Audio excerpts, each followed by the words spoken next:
Hello বন্ধুরা, wow কিচেনে আপনাদের সকলকে আমন্ত্রণ জানাই।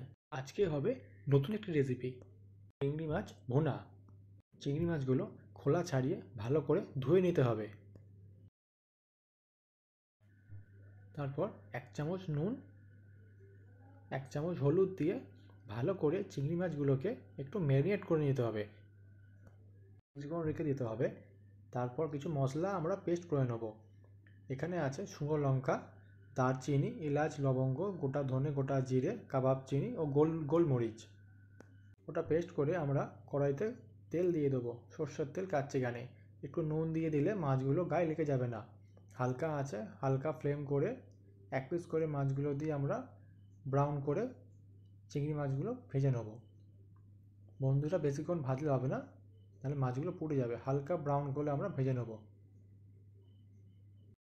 ভাজা হয়ে এলে আমরা মাছগুলো তুলে নেব।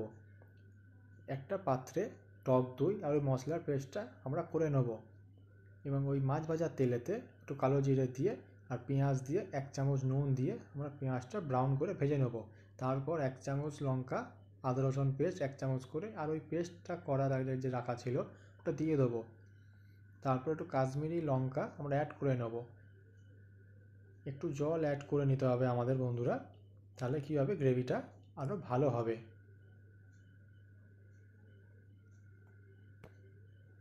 ফ্লেমটা হালকা আঁচে দিয়ে মাছগুলোকে দিয়ে আমরা নাড়তে থাকবো। কিছুক্ষণ নাড়ার পর ধনেপাতা অ্যাড করে দিলে একদম রেডি চিংড়ি মাছের ভুনা। গরম ভাতে খুব ভালো লাগে খেতে। বন্ধুরা, ভিডিওটি ভালো লাগলে লাইক এবং সাবস্ক্রাইব করে বেল আইকনটি বাজিয়ে দেবেন এবং ভালো লাগলে কমেন্ট করে জানাবেন অবশ্যই।